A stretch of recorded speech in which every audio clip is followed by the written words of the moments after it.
Assalamualaikum warahmatullahi wabarakatuh. Krisis ekonomi dan kerusuhan Mei 1998.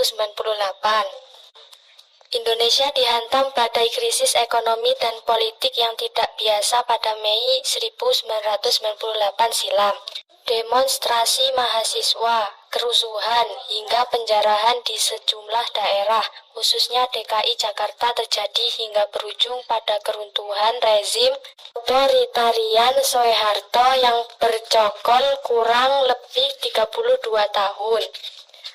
Krisis ekonomi mengamuk di Asia sejak 1996. Rupiah ambruk.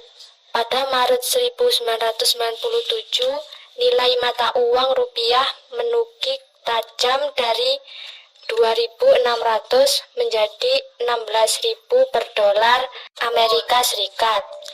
Padahal sepanjang 1990 sampai 1996 nilai tukar rupiah berada di angka 1901 sampai 2.383 per dolar Amerika Serikat. Ratusan perusahaan bangkrut dan harus memutus hubungan kerja pegawai-pegawainya. Harga-harga kebutuhan pokok pun meroket dengan cepat. Di sisi lain, praktik pemerintahan yang dinilai syarat dengan praktik korupsi, kolusi dan nepotisme KKN membuat pemerintah kehilangan legitimasi. Mahasiswa lantas menggelar demonstrasi. 22 Januari 1998, rupiah tembus 17.000 per dolar Amerika Serikat. IMF tidak menunjukkan rencana bantuannya. 12 Februari, Soeharto menunjuk Wiranto menjadi Panglima Tingkatan Bersenjata.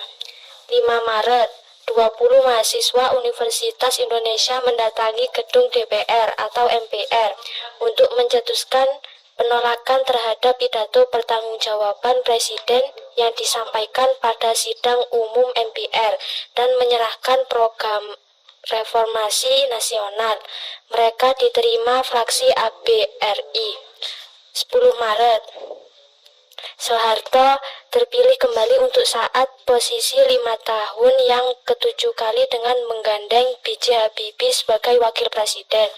14 Maret, Soeharto mengumumkan kabinet baru yang dinamai Kabinet Pembangunan 7. Bob Hasan dan anak Soeharto, Siti Hardianti Rukmana, terpilih menjadi menteri.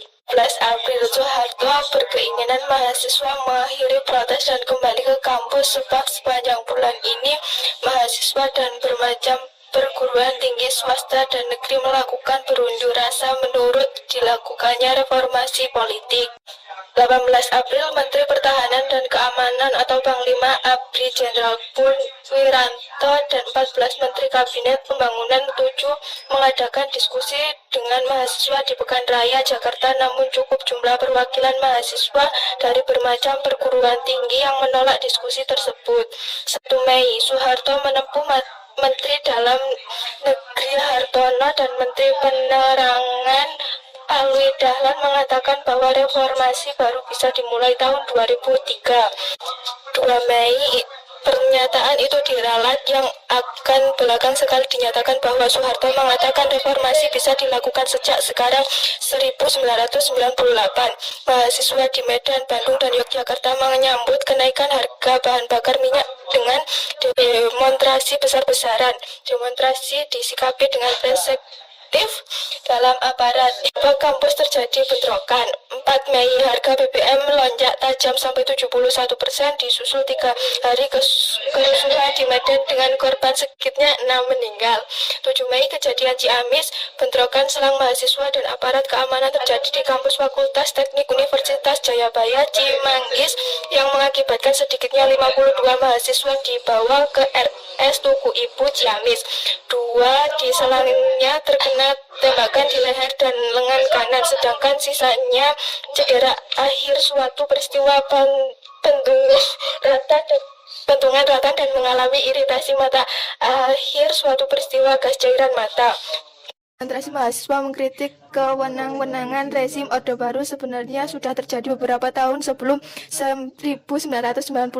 Namun ketika krisis ekonomi melanda kian parah, jumlah elemen mahasiswa yang turun ke jalan semakin besar. Pada 12 Mei, mahasiswa dari berbagai kampus berkumpul di Universitas Trisakti, Jakarta. Jumlahnya tak kurang dari 6.000 orang. Kritik terhadap pemerintah diucapkan dengan lantang. Mereka pun menyanyikan lagu-lagu perjuangan. Pukul 12.30 WIB, ribuan mahasiswa berencana berjalan kaki dari kampus Universitas Trisakti ke gedung DPR atau MPR. Demonstrasi ingin dipusatkan di sana, namun aparat tidak memperkenankan. Mahasiswa yang sudah kepalang berada di jalan tak mau kembali masuk ke kampus. Mereka bertahan. Ratusan dari mereka, sebagian di antaranya membawa bunga, berhadap-hadapan langsung dengan barisan aparat yang menghadang. Kurang lebih pada pukul 17.20 WIB, aparat meminta dengan tegar agar mahasiswa kembali masuk ke lingkungan kampus. Tidak boleh lagi ada yang di jalan. Gas air mata ditembakkan. Aparat bergerak ke arah barisan mahasiswa dan memaksa mereka masuk ke dalam kampus. Para mahasiswa lari tunggang langgang. Ada yang bersembunyi di kios. Tak sedikit yang berlari masuk ke dalam kampus Universitas Trisakti. Dari kepuasan aparat yang sudah tak segan memukul demi membubarkan kerumunan. Suara tembakan menyalakan berulang kali. Suasana kacau. Hingga kemudian pada jam 18.00 WIB, peluru aparat menggugurkan 4 mahasiswa. Mereka adalah Hafidin, Royan, Heri Haryanto, Hendriawan, dan Elang Mulya Lesmana. Kematian 4 mahasiswa tersebut membuat gelombang kritik terhadap pemerintah semakin membesar. Berangsur-angsur, mahasiswa dari berbagai kampus turut datang ke Jakarta. Tujuan mereka sama, menamatkan riwayat Orde Baru. Tanggal 13 Mei sampai 21 Mei dan tanggal 13 hari ribuan mahasiswa memberi peringatan terakhir kepada rekannya yang tewas tertembak. Mahasiswa yang bergabung dalam gerakan semakin besar jumlahnya. Ribuan dari mereka berkumpul di kampus Universitas Trisakti. Pada hari itu bukan hanya gelagat ribuan mahasiswa yang menjadi sorotan, tetapi juga kerusuhan di sejumlah lokasi. Wilayah Jakarta Barat dan Jakarta Pusat sudah terlihat asap membumbung akibat perusakan dan pembakaran gedung pertokoan. Tak sedikit masyarakat yang kena PHK akibat krisis ekonomi.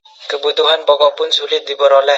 Rakyat yang lapar menjadi mudah tersulut emosi sehingga melampiaskannya dengan menjara sejumlah pertokoan. Bermula di kawasan Cengkareng dan Glodok. Bagai virus dengan cepat di hari yang sama.